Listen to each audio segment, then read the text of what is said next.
All right, man. So, Chris, one of the main reasons I got you on here today is to wish you a happy birthday. Tell us Thank what you, my kind of friend. birthday this is for you, man.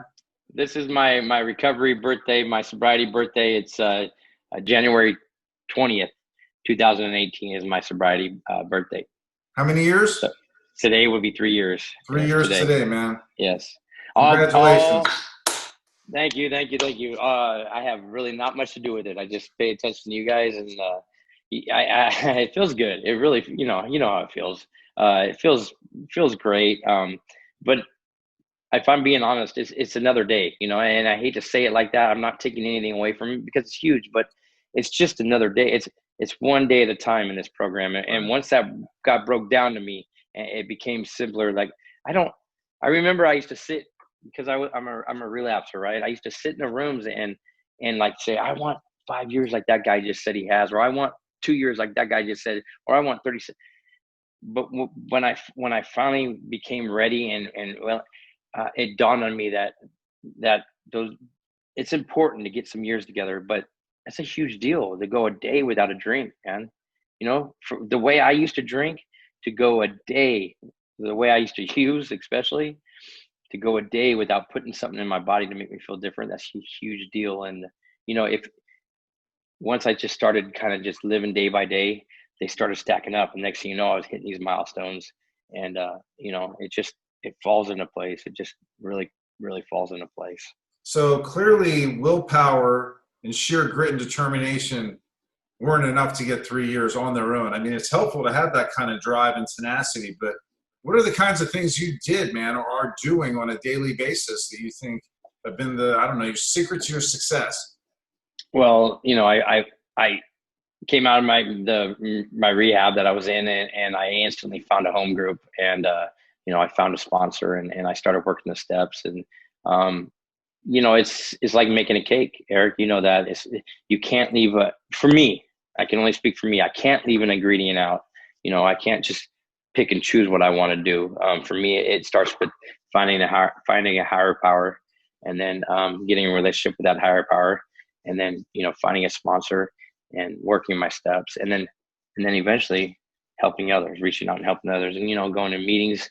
And in the morning, I say my prayers. I ask for the strength at night. I hit my knees again and thank them for the day.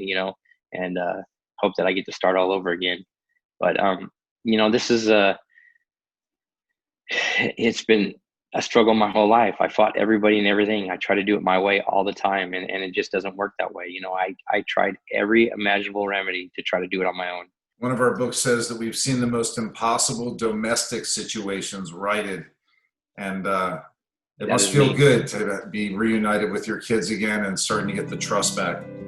That is absolutely me. I would like to speak to that person in that is going to see this right now.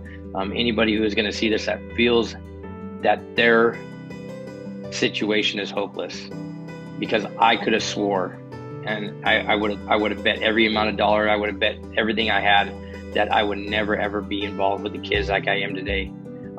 That I would have never been a father like I am today. That I would never be a part of my family again in the same capacity that I used to be. And what has happened is I'm now a better father than I've ever been, ever. I've even had some time around, quite a bit of time around my children in recovery, and it turns out that whatever has happened this time around has made me even see more. And the relationship I have with my daughter and my two older sons, I couldn't even have planned it. I couldn't planned it better than it's turned out so far. And it's not always roses, but you start understanding that. You see life and the way life flows, and how to be a part of things better every day. And I don't know. I just want to tell you, if you feel hopeless, you feel like you're never going to have that family back, if you feel like the kids are never going to look at you the same, don't. It will get better. I am living proof. I had nothing, guys. Whoever's listening to this, I was living in a horse trailer. That same horse that rides in that trailer, I was living That in that was horse you. trailer. That was me living in that horse trailer where there was horse poop and pee on the ground. Um, and I needed that at the time. I needed that to become who I am today. But I felt helpless. No job, nothing. I had nothing. I didn't think I had anything to offer anybody. And today, I have a whole lot to offer, and my relationships are mending, and they have blossomed into something that I could not have projected ever. Do you find, because I think a lot of clients might feel like, oh man, I got to stay clean and sober. It's like bad medicine I got to take, just to get back in the big bed or find favor again with my boss, but I don't really want to. Do you find it to be enjoyable?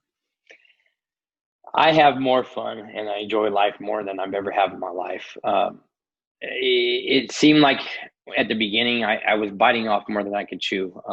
I was thinking of the big picture, like I never get to drink again, and I can't think like that. I have to think only for today. I don't drink, and what I found is that I have a passion for life today that I've never even understood that I could have. I used to drink to get that passion, or I used to do other things. I call them alcohol enhancements, to find a feeling that I get more strongly and truer than when I'm in recovery. So no, absolutely not. I understand that, and I get that. If people do feel that way, like, oh, life's over, I don't get to drink again. But I definitely can tell you that I found a passion for life that I've never thought I could have. Well, the big book says we're not a glum lot, right? If no one could find any joy in what we were doing, they wouldn't have it. Who would want to be Absolutely. sober if they were just, kind of consigned to a life of misery and drudgery and just toughing it out and white knuckling it every single day? Isn't that rule 62? We do not take ourselves too seriously. That's right. I would not go to the room if I was going to be a miserable person. I'd just go back and drink and be miserable. That's plain and simple. I'm not going to be a miserable person, and I haven't been since I've started this journey. So, all right. Hey man, I'm proud of you. Really proud, brother. Thank you for your help. All right. Thank you. All right. Talk soon. See ya. Bye.